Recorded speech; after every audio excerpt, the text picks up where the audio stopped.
Okay, time to pay tribute to the men and women of the military and those who have served that are enshrined into the Lou Holtz Upper Ohio Valley Hall of Fame. Digger will be with me on Monday, Memorial Day night, a little after 10 o'clock on KDK Radio.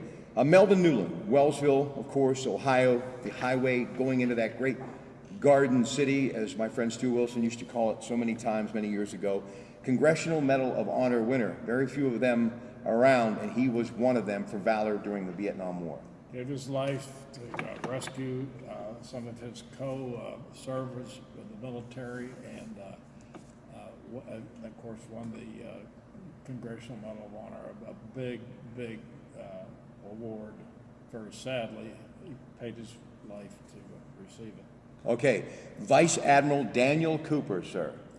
Dan Cooper and Bob McCoy were on the same high school football team, as Wade Watts was their coach. Coincidentally, one went to the Naval Academy and one went to West Point. Dan Cooper rose to become the Chief of Naval Operations, Submarine Warfare, and then retired and became the Undersecretary of the Navy.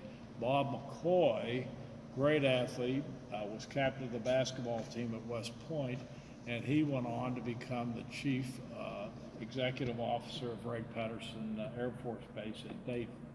All right, and he, of course, along with Mark McGeehan, two people that have a similar connection, and we're going to get to that connection in a moment. But tell me about Mark McGeehan.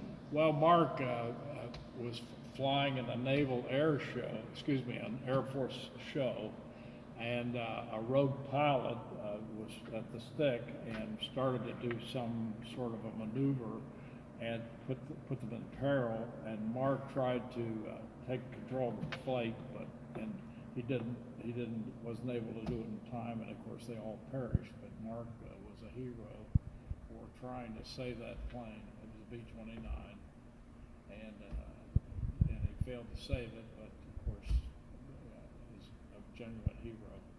One of the first people that I met when I came to East Liverpool in the late 70s, early 80s, Harry McConville. There's that connection, really, not just to the last two that we just mentioned, but just about everybody who has really got enshrined into the Hall of Fame.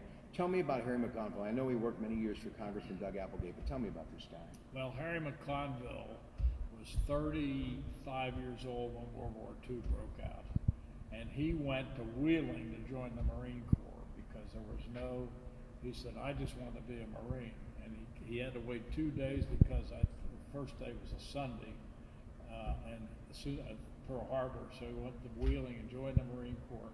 I cannot begin to tell you the influence that Harry McConville had on so many young people in this town, Board of Education and sports education, and of course is an inductee in this Hall of Fame.